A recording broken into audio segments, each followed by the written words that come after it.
Bonjour à tous, c'est Lucas Greff, psychologue spécialisé dans les TOC, et aujourd'hui je suis avec Mathilda. Donc Mathilda, c'est une des personnes que j'ai accompagnées pour ces TOC avec le programme Libération. Donc Mathilda est rentrée dans l'accompagnement fin juillet et nous sommes en février, donc je vous le précise pour les personnes qui vont nous écouter.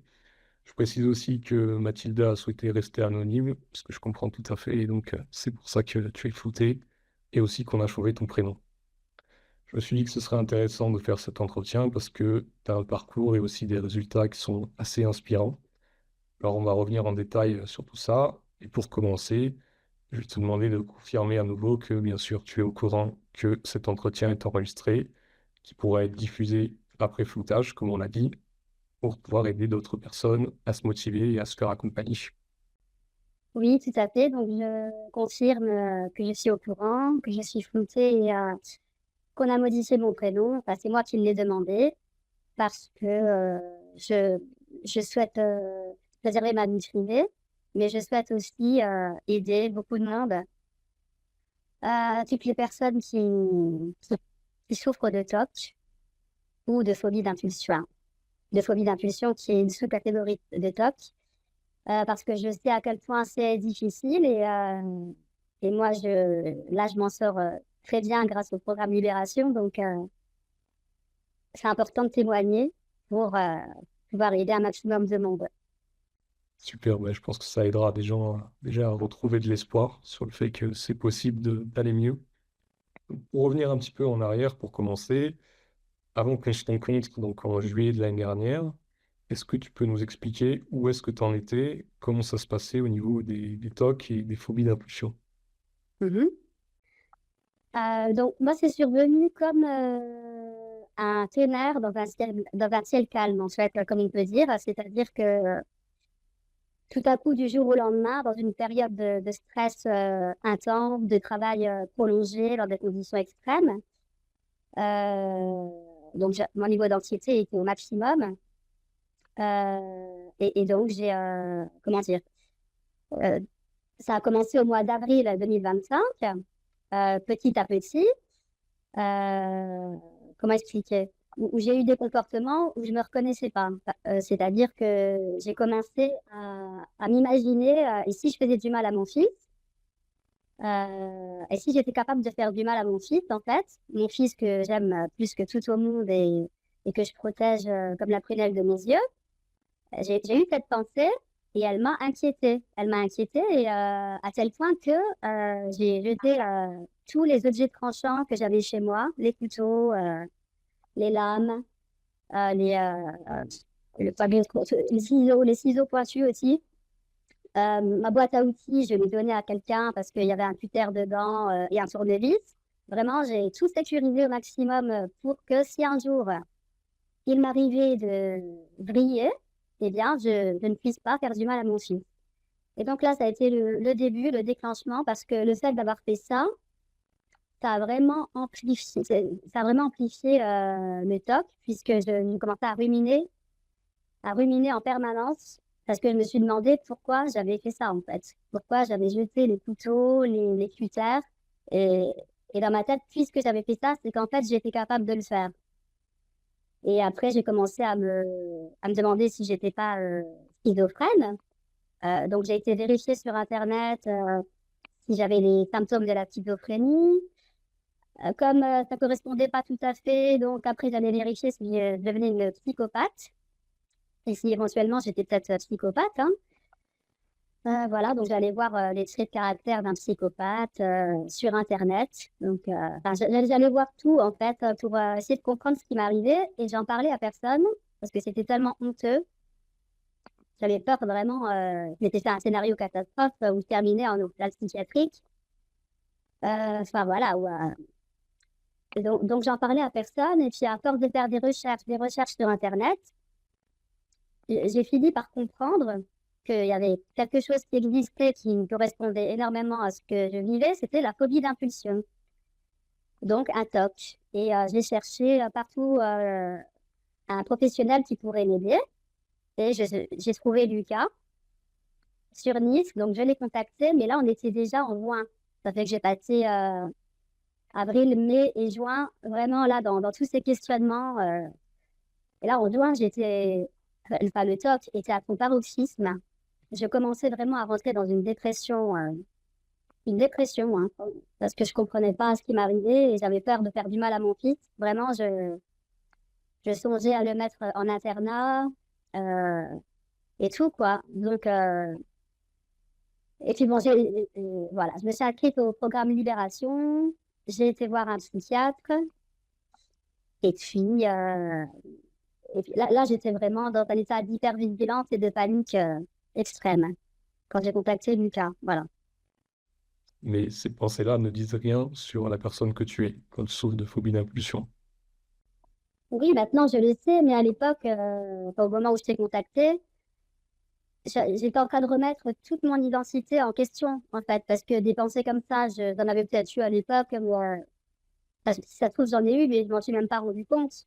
Elles se sont pas accrochées, alors que là, non seulement j'en ai eu, mais en plus, j'ai eu des comportements qui venaient prouver à mon cerveau que j'avais raison de me méfier de ces pensées-là, c'est-à-dire quand j'ai jeté les couteaux, les lames et tout. Et en plus, j'avais ce sentiment de honte par rapport à tout mon entourage, parce que je suis en fait une personne profondément bienveillante, et je ne pouvais pas supporter d'avoir de telles pensées qui venaient toutes seules et qui se sont amplifiées au fil du temps, qui étaient quotidiennes et qui duraient des heures tous les jours. J'avais vraiment l'impression de devenir folle, en fait. C'est vraiment handicapant au quotidien. Oui, oui, c'était handicapant parce que je ruminais en permanence pour savoir si j'étais vraiment capable de faire ça ou non, s'il y avait un réel danger ou pas, parce que c'était inacceptable. Je ne pouvais pas envisager de faire du mal à mon... Enfin, ces pensées-là étaient inacceptables et puis il faut le vivre pour le comprendre. Ouais. Tu vas nous aider à y comprendre, mais c'est vrai que c'est pas Mm. évident tant qu'on n'a pas vraiment vécu dans notre chair d'essayer de percevoir de quoi il s'agit exactement. Mm. Ok. Au début, quand tu es arrivé dans le programme, on a passé une échelle qui s'appelle l'e-box. C'est le document évaluation de la sévérité de vos TOC. Donc, comme Mhm. dit, sert à évaluer la sévérité des TOC. Tu as obtenu un score de 27 sur cette échelle, donc ça correspond à un TOC sévère. Quand c'est 23 et plus, c'est un TOC Mhm. sévère. Aujourd'hui, je t'ai proposé de repasser l'échelle. Donc là, le résultat est plus du tout le même. Est-ce que tu peux nous en dire Oui, plus? tout à fait. On va dire que toutes les questions dans cette évaluation devaient être, à mon avis, au score maximal au début. Quand je suis arrivée dans le programme Libération, là, je suis à... Ah, tout à fait. T'avais coché 3 pas mal de fois alors qu'il y avait 4 qui étaient possibles. Ah ouais, d'accord. On peut faire Là, plus. on va dire que là, pour certaines questions, je suis à 1, 2 ou 0, quoi. Mais plus du tout à 3 ou à 4, hein. Non, non. Ouais. Donc comme score total, on a calculé combien tout à l'heure? Pas comme score total, ça doit faire, je sais pas, peut-être en dessous de 10, hein, c'est sûr, hein. Je sais pas, 5, 6, quelque chose comme ça. Ok, ok. Bon, on va Mm. statuer là-dessus. Alors 5 ou 6. 5 ou 6, ça veut dire qu'on n'est pas loin de la guérison. Donc, c'est Mm. une sacrée évolution. Toi, comment est-ce que tu as vu l'évolution? Qu'est-ce qui fait que tu as commencé à te dire, là, ça va mieux?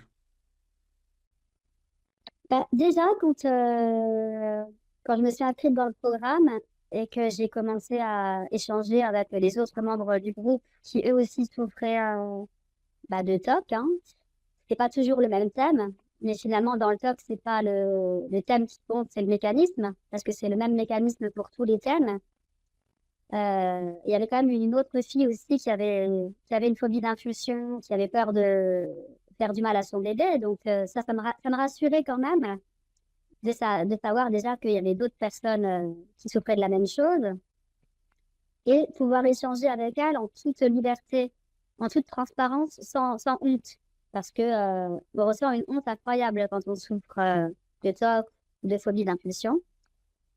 Là, déjà, c'était la première chose qui m'a aidée. Et puis, comprendre ensuite le mécanisme du TOC au niveau des neurosciences, parce que dans le programme Libération, tout est expliqué. et avoir toutes les clés en main, tous les outils pour s'en sortir du TOC. Donc, il faut vraiment faire les exercices de manière régulière. Il faut vraiment s'investir pour avoir des résultats, quoi, hein. Euh, Parce que c'est par la répétition des exercices que le cerveau va commencer à créer des nouvelles connexions. Et les résultats, ils sont pas forcément immédiats, mais ils arrivent à un certain moyen terme, ils arrivent, comment dire, de manière fulgurante. Moi, en tout cas, c'est ce qui s'est passé avec moi. Je suis restée longtemps dans le doute. J'allais mieux, hein, j'allais beaucoup mieux, mais quand même, j'avais encore ce doute. Euh, et puis, un beau jour, du jour au lendemain, là, j'ai réussi à passer un cap. Et, et là, j'ai plus du tout de doute, en fait. Maintenant, j'ai plus de doute. Donc, Moi, j'ai profité pour regarder là entre-temps les normes au niveau du score de l'échelle e-box. C'est en dessous de 8, on considère qu'on est en pleine guérison. Donc on doit y être. Alors pour toi, il faudra quand même continuer comme ça, bien maintenir ces résultats. Mais est-ce que toi, tu te considères guéri aujourd'hui ou le mot est encore un peu fort? bon, je me considère presque guérie parce que j'ai pas fini le programme. Mais alors, ce qui est cool, c'est que maintenant, je vais pouvoir consolider tout ça. Là, je suis plus dans le... Comment expliquer? Le plus gros a été fait. Maintenant, je vais pouvoir consolider tout ce que j'ai appris, en fait. Ouais. Euh, donc, pour moi, je me considère presque guérie parce que le programme n'est pas terminé et que mais bon, enfin, ou guérie, je ne sais pas, en fait. Peut-être que je suis guérie, en fait, mais en tout cas, je suis plus du tout handicapée par ça, hein, maintenant. Ouais, c'est le plus important en tout cas. Déjà ce qui peut arriver, tu vas peut-être nous en dire plus, mais il peut arriver qu'il y ait encore des pensées qui reviennent parfois. Je pense que c'est aussi ton cas. Le tout, c'est Mhm. que tu ne te fais plus accrocher, que tu ne te prends plus dans des cercles vicieux d'angoisse, de rumination, de vérification, Mm. que donc tu peux C'est retrouver une ça. vie plus libre. Mais peut-être que tu vas pouvoir nous en dire plus. Oui, c'est ça, parce que j'ai compris le fonctionnement le mécanisme du TOC grâce au programme Libération. Donc, j'ai compris comment, comment cette anxiété exacerbée a déréglé euh, mon alarme, l'alarme de mon cerveau. C'est simplement un dérèglement de l'alarme. On pourrait appeler ça un trouble de l'alarme, en fait, la phobie d'impulsion ou le TOC, et non pas phobie d'impulsion. C'est pas un trouble de l'impulsion. Je l'ai compris, c'est intégré. Comment dire, si des pensées intrusives revenaient, je sais que c'est des anciennes connexions qui se réactivent un petit moment parce que là, j'ai un coup de stress. C'est tout simplement un dérèglement de l'alarme. J'y prête pas attention. Ça fait partie des exercices qu'on apprend au TCC. Si je ressens une anxiété sur le moment réactionnelle, c'est normal. Je sais qu'elle va passer. Je la laisse passer. Je rentre surtout pas dans des vérifications mentales, des ruminations, pour être sûr de quelque chose, puisqu'on apprend que le TOC, c'est une intolérance à l'incertitude. Donc, on cherche toujours à être sûr à 100% de tout et on veut tout sécuriser. Sauf que ça, c'est pas possible dans la vie. Et donc, à partir du moment où j'ai compris ça, ben, quand j'ai eu à nouveau quelques pensées intrusives, j'ai compris que c'était pas mes pensées à moi, c'est le cerveau qui essaye juste de me protéger de quelque chose qu'il avait compris comme étant un danger, mais c'est un dérèglement. Et c'est pas du tout moi, quoi. Voilà. Changement de posture, ça rend les choses complètement différentes. Et Mm. au bout de combien de temps dans le programme est-ce que tu as eu tes premières améliorations?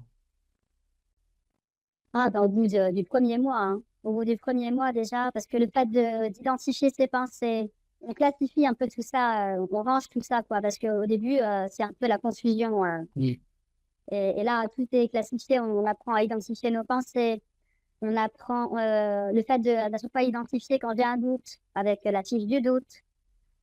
Il y a le journal des victoires qui permet aussi ben, de se redonner du courage quand on a fait des progrès, quand on a identifié des progrès dans notre travail. À chaque fois, ça, je l'ai fait vraiment rigoureusement tous les jours.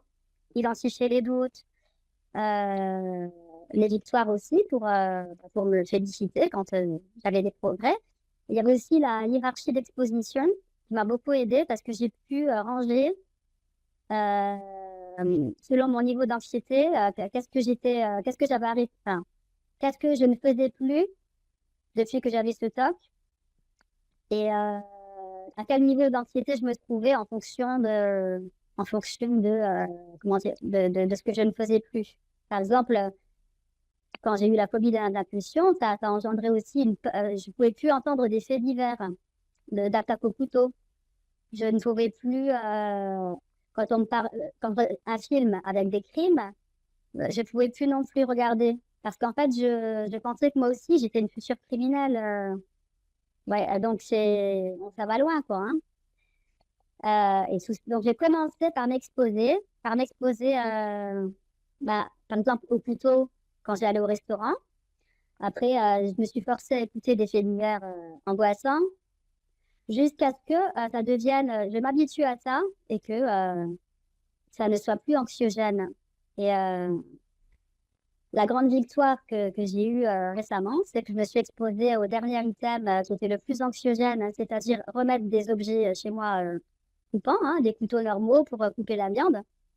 Et ça, je me pensais incapable de le faire. Au début du programme Libération, je me suis dit, bon, je vais essayer. Mais pour moi, je voyais mon avenir comme si je n'aurais plus jamais de couteau chez moi, plus jamais de ciseaux pointus, que bon, fallait que j'apprenne à vivre comme ça. Et bien Ça a là, j'ai donné un réussi. peu de temps pour que tu puisses réussir à faire ça. D'ailleurs, je pense que si on avait passé l'échelle juste avant, ton score aurait été plus élevé. J'ai l'impression que ça a vraiment changé pas mal de choses. Oui, franchement, oui, oui. Et en plus, je suis vraiment fière de moi, quoi. Parce que, je veux dire, j'avais une estime de moi qui n'était pas tellement bonne non plus, quoi. Alors, ce type de comportement, et pourtant, la peur était tellement forte que, il n'y avait pas d'autre choix que de faire ça. Ouais. Avoir peur de soi-même, c'est horrible, en fait, parce que surtout quand on ne correspond absolument pas à ça, quoi. Moi, je suis quelqu'un de bienveillante comment dire, qui ne supporte pas la violence, la maltraitance et tout, et là, se projeter dans un avenir en pensant être une future criminelle, des choses comme ça, c'est horrible. Ouais, c'est sûr, c'est sûr. Moi, je pense que beaucoup de personnes vont se retrouver là-dedans, effectivement, Ouais. notamment les exemples que tu donnais avec les couteaux tout à l'heure. Mm. Alors, tu as peut-être déjà un petit peu répondu à cette question, mais alors globalement, dans l'accompagnement, qu'est-ce qui t'a le plus aidé? Le plus, dans les exercices, alors ce qui m'a le plus aidé, c'est surtout de pouvoir échanger avec d'autres, déjà de pouvoir, comment expliquer, quand on a un TOC ou une phobie d'impulsion, on a besoin tous les jours de parler à quelqu'un. Enfin, c'est pas une fois par mois, quoi. Je veux dire, on a besoin quand même tous les jours de pouvoir échanger. Et dans le programme Libération, c'est possible puisqu'il y a une plateforme où, même si on ne se voit pas en visio, on peut s'écrire.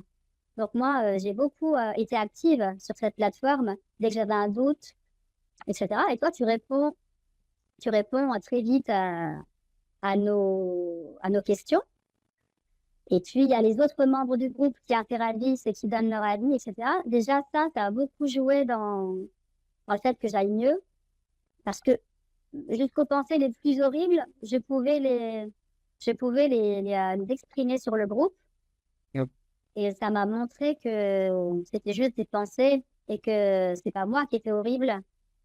Je me suis rendu compte que tous les gens qui souffrent de TOC, malheureusement, souffrent de pensées horribles qui ne correspondent pas du tout à la personne qu'ils sont réellement. Exact. Mm. Donc, si je comprends bien, c'est même autant la communauté qui t'a aidé, et peut-être même plus que les séances en groupe. Oui, parce que les séances, il y a eu des périodes où j'ai pas pu venir de par mon métier, mais ça n'a pas été grave parce que le fait de pouvoir écrire tous les jours sur le groupe et avoir des réponses très vite aussi, ça aide énormément. Alors, il y a eu des périodes où c'était beaucoup pour me rassurer, mais maintenant, je suis dans une position où je rassure ceux qui ne sont pas encore au même niveau que moi dans le Tu ne programme. rassures pas, j'espère. Tu Non, les aides. non, j'ai dit je rassure. Ah, non. Pas je Ouais. rassure, mais bah, peut-être que ça rassure un peu parce qu'en fait, là, quand on commence le programme, on est encore un peu on est beaucoup dans le doute encore et dans la détresse. Et de voir que quelqu'un qui était quand même dans la catégorie tox sévère, maintenant, au bout de 6 mois, se retrouve en pleine guérison, ben, ça peut quand même beaucoup aider et donner de l'espoir. À ce niveau-là, effectivement, ouais, tu insuffles de l'espoir. Voilà, plutôt, ouais. Ne pas rassurer parce que sinon, ça fait effectivement grossir le TOC. Ouais, merci de préciser, c'est dans ce sens-là que j'intervenais. Quand on Mm. rassure quelqu'un qui souffre de TOC, bien souvent, ça induit à sa C'est rémission, ça. donc il vaut mieux éviter. Est-ce que Mm. toi, tu as eu des difficultés au départ à parler en groupe ou alors dans la communauté? Non, pas du tout. Au contraire, j'étais vraiment contente de pouvoir échanger avec des gens qui allaient me comprendre. Parce que je me suis sentie très seule à partir d'avril quand ça m'est arrivé. Et à partir de juin, de fin juin, quand je t'ai rencontré, quoi, quand je t'ai contacté, là, je me sentais mais extrêmement seule. Hein. J'ai pas pu en parler à personne et c'était horrible. Et ça Mm. t'a aidé à sortir de la solitude. Ah oui, oui, il y a une solitude incroyable parce que on a vraiment honte de ça et on a peur que si on en parle, euh, on a peur de finir en hôpital psychiatrique, quoi. Hein. Quand on ne connaît pas, hein. Moi, je connaissais pas hein, avant. Je connaissais pas ça. Donc, j'étais à mille lieues de penser qu'un jour ça allait m'arriver. Et que maintenant, je suis contente parce que je sais comment je fonctionne. J'ai compris mes limites, à quel point je suis une personne anxieuse et jusqu'où ça peut aller quand on est anxieux de manière exagérée. Et comment fonctionne le cerveau pour tout simplement nous protéger, quoi. Tout ça, maintenant, je le sais. Alors, je m'en sers aussi pour d'autres. Maintenant, je me sers des exercices aussi pour d'autres situations anxiogènes. Tu veux en parler peut-être rapidement? Alors, tu donnes le niveau de Euh, détail que tu souhaites, hein, évidemment. Bah, par exemple, là, je dois partir en vacances bientôt et je dois prendre l'avion. Donc, comment dire, j'ai une peur du crash d'avion. Là, c'est le 16, je dois partir le 16 février et je suis déjà depuis plusieurs jours en train de penser tous les jours à prendre l'avion et à m'imaginer un scénario catastrophe de crash. Donc là, j'ai compris que il n'y a aucun danger réel puisque je suis pas dans un crash d'avion et je vais très probablement ne pas l'être. Je ne peux pas tout contrôler. Le risque zéro n'existe pas. Voilà, ce sont des pensées anxieuses, mais qui ne sont pas la réalité. C'est moi qui essaye de me protéger d'un éventuel danger.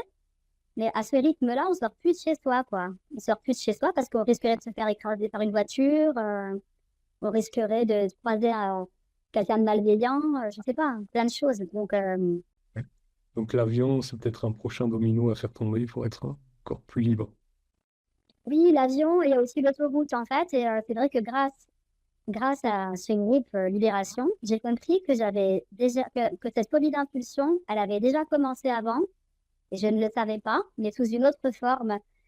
C'est-à-dire que en 2020, j'ai eu peur sur l'autoroute.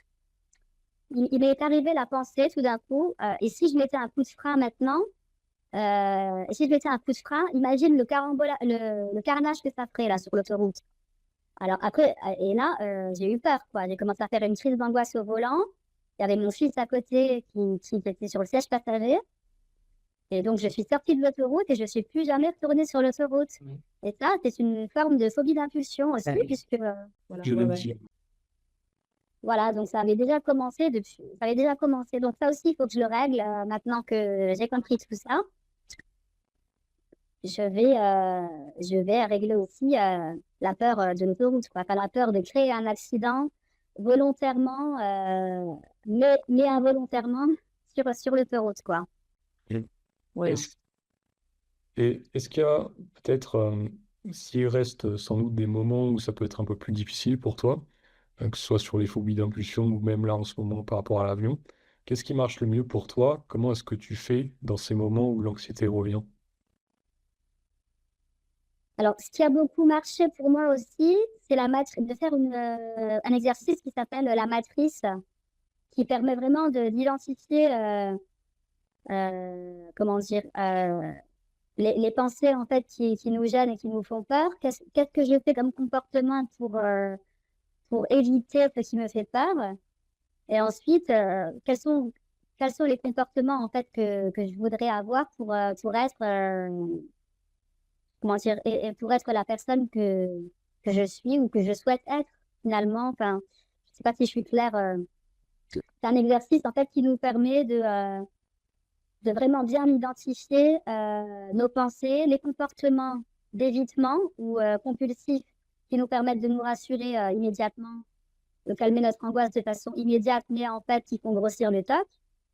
Et donc, quels sont les comportements que je dois arrêter, c'est-à-dire les compulsions, les rituels, puisque ce sont ces comportements qui font grossir le TOC. Donc, on identifie bien et on sait que ce sont ces comportements-là qu'on doit arrêter, en fait. Et vers quoi je dois me focaliser pour poursuivre ma vie en faisant ma vie selon mes valeurs, selon mes vraies valeurs personnelles. Donc ça m'a beaucoup aidé quand j'étais en plein dans le TOC, que je doutais encore de moi, que je pensais être peut-être une future criminelle, etc. J'avais fait cette matrice et à chaque fois que j'avais peur de rentrer chez moi, parce que j'allais retrouver mon fils le soir à la maison, ou voilà, des peurs comme ça fortes, je me focalisais sur cette matrice et sur la partie droite de la matrice qui consistait à ne pas faire ces comportements-là et plutôt se focaliser sur les autres comportements qui correspondent à mes valeurs de vie, etc. Et ça a marché. Au début, j'avais l'impression d'être une actrice parce que c'était pas naturel et puis ça a fini par être naturel au fil du temps, quoi. Ça finit par être naturel au fur et à mesure que tu le fais. Ouais, c'est ça. Sans y réfléchir et puis après, et maintenant, je me pose plus du tout cette question, quoi. Ouais, bah, top. Et justement, l'idée, c'est pas uniquement de sortir des TOC. Je rebondis un petit peu sur ce qu'on disait avec la matrice. C'est pas que de sortir des TOC, c'est aussi de pouvoir reprendre une vie plus épanouie. Est-ce que toi, tu as vu des différences dans ta vie en général avec le travail que tu as fait? Bon, bah oui, j'ai eu beaucoup de différences. Déjà, je suis sortie de cette déprime dans laquelle j'étais en train de glisser au début, hein. J'ai retrouvé ma joie de vivre, je rigole, je rigole avec les gens, etc. Je peux écouter des faits divers sans m'identifier aux criminels ou comment dire, aux méchants, quoi, on va dire, aux méchants dans les histoires, dans les films, tout ce qu'on veut.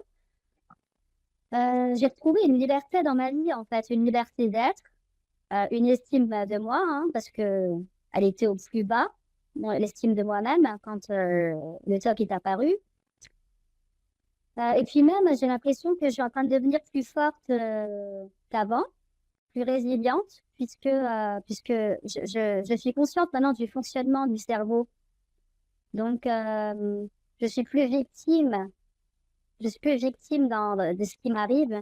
J'ai le pouvoir en fait, comment dire, j'ai le pouvoir d'interagir sur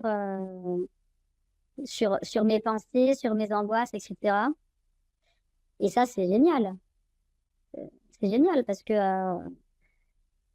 avant, je savais pas le faire. Et je pense à tous ces gens qui prennent des anxiolytiques à longueur de temps en pensant que c'est la solution, alors qu'on peut soi-même, avec un peu de travail, on peut eh bien, tolérer l'anxiété, devenir de plus en plus fort, agir sur ses pensées.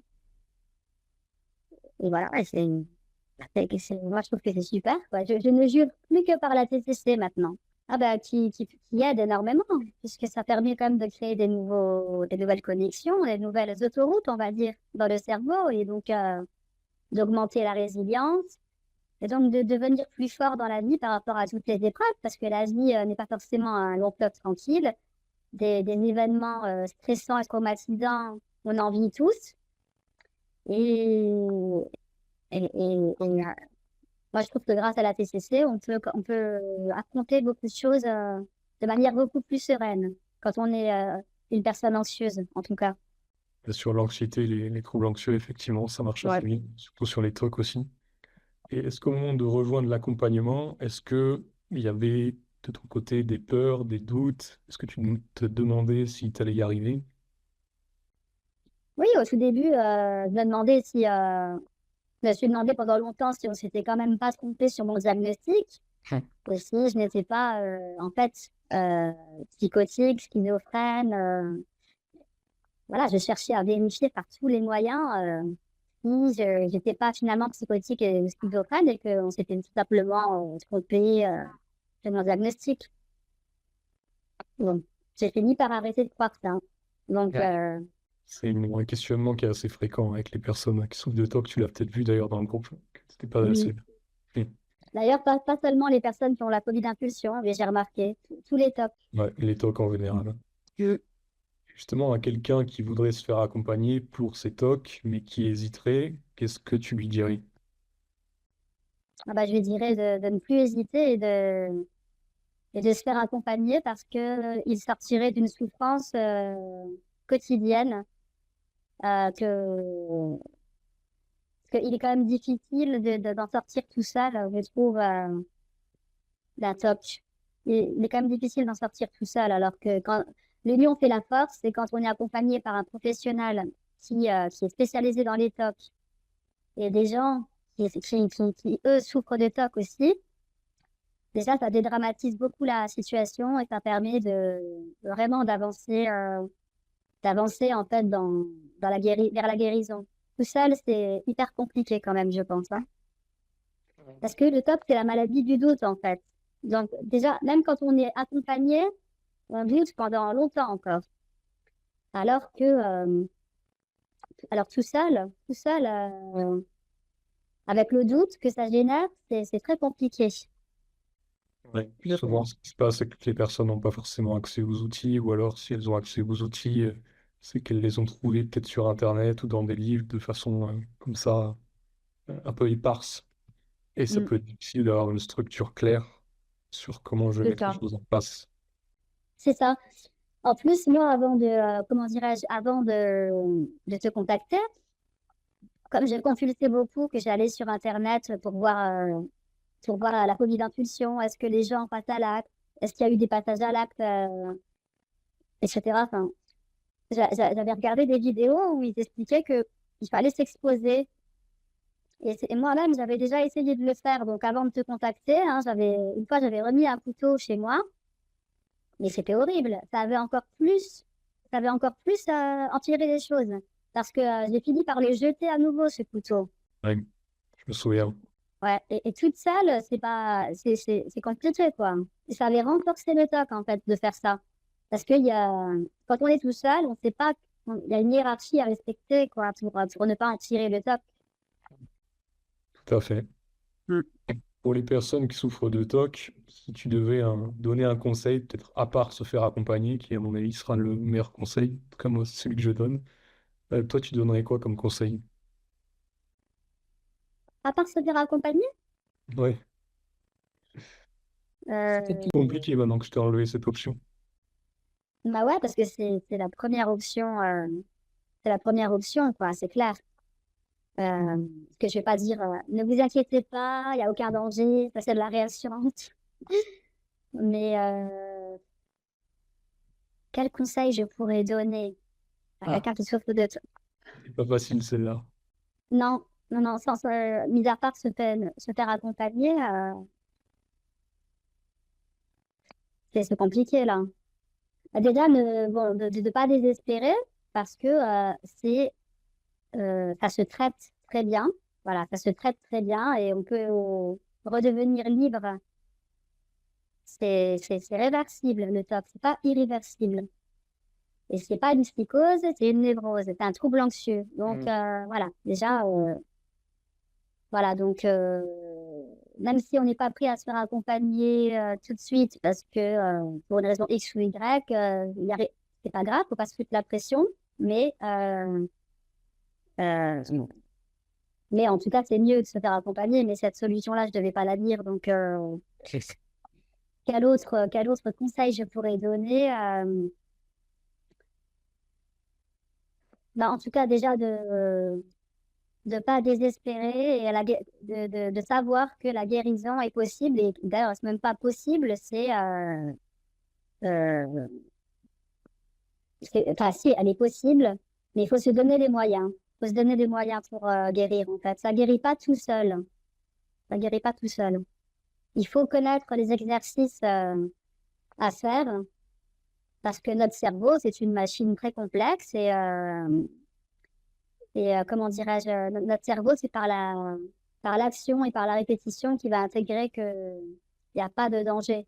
Et tout ça, c'est par des exercices bien spécifiques qui ont été étudiés et validés en sciences euh, qu'on arrive, euh, qu'on arrive en fait à augmenter la plasticité de notre cerveau. Yes. Ouais, c'est pas mal. Finalement, tu as trouvé un ensemble de conseils. Donc, en résumé, faites-vous accompagner et puis appliquez aussi. Super important parce que quelqu'un qui se fait accompagner mais qui applique pas, ne pourrait pas avoir le type de résultat que toi, tu as eu. Parce qu'on est Ah oui, d'accord, oui, c'est c'est toi clair. qui as tout fait, moi, j'ai rien fait. Ben, tu as fait le programme avec toutes les explications, tous les exercices. Donc, si, tu as fait beaucoup. Après, oui, en ce qui concerne ma guérison, j'y ai mis du mien chaque jour. Chaque jour, chaque minute même, on va dire. Hein. Chaque minute de chaque journée. Exact. Et Ouais. ça fonctionne. Oui, oui, ça fonctionne. Ça petit à petit. J'aime bien faire la comparaison. C'est comme quelqu'un qui veut maigrir et qui va à la salle de sport. Il va pas avoir les résultats le premier jour.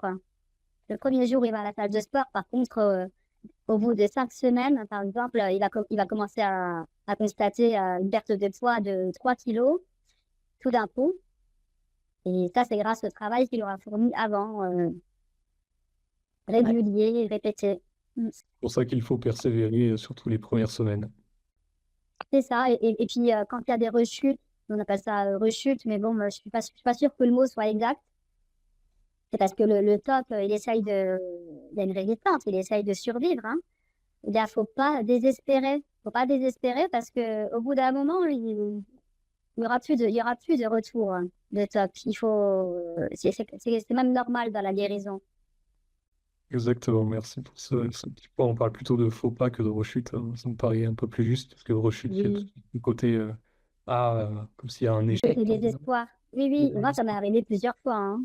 Ça m'est arrivé plusieurs fois où des fois, j'avais l'impression, ça y est, c'est bon. Oh, bah là, je pense que je suis guérie. Et puis après, boum, le top revenait. Et là, un désespoir s'installait, mince. Peut-être que je suis, comment dire, je suis irrécupérable. Des choses comme ça, j'avais des pensées de ce style. Hein. Peut-être que je suis irrécupérable finalement et tout.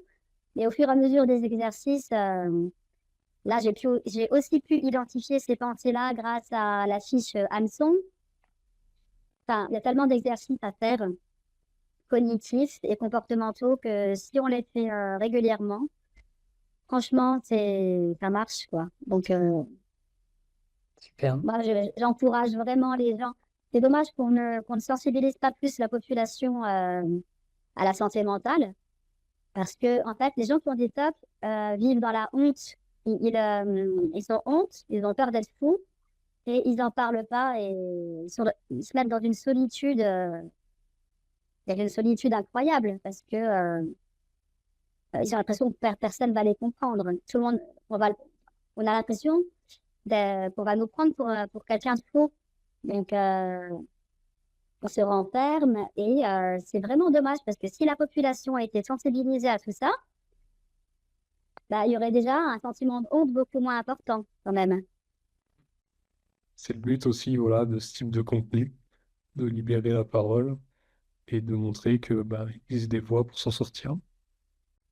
Moi, j'étais vraiment contente quand je t'ai trouvée parce que je me suis dit, je vais être sauvée en fait. Voilà, ce que j'ai là, il y a un espoir, quoi. Il y a quand même un espoir Oui, c'est que, toi qui t'es sauvé, je reprécise. oui, oui, oui, oui, oui, mais Ça fait toute la grâce, différence.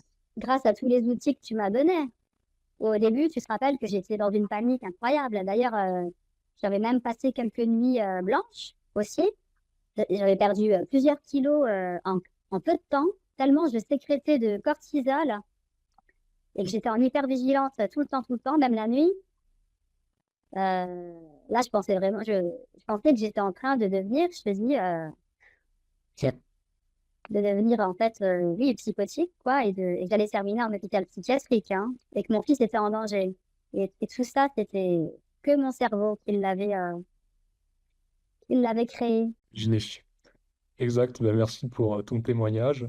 Est-ce que tu souhaitais ajouter quelque chose, un mot de la fin? Bah, je voudrais ajouter que pour toutes les personnes qui souffrent de TOC, et en particulier de phobie d'impulsion, parce que je sais que la phobie d'impulsion, c'est très impressionnant. C'est vraiment très impressionnant. Alors, vraiment, je vous encourage à vous inscrire dans un programme comme le programme Libération, de sortir de votre solitude et de vous faire accompagner parce que vraiment, ça marche. Même moi, j'étais sceptique au début, tellement mon TOC était fort. Je savais pas vraiment si j'allais m'en sortir ou pas. Et là, je constate que oui, je m'en sors très, très bien. J'ai l'impression de redevenir comme j'étais avant le TOC. Euh, je vous encourage vraiment à vous investir dans la guérison, quoi. Parce que Yes. ça en vaut le coup, vous allez retrouver une liberté et vous allez pouvoir créer la vie que vous voulez et pas être victime de ce TOC ou enfermé dans l'angoisse à longueur de temps. Super, bah, merci beaucoup Mathilda. Merci d'avoir pris de ton temps pour faire cette petite vidéo. Et je te dis à très vite dans le programme. Oui, à très vite. Merci.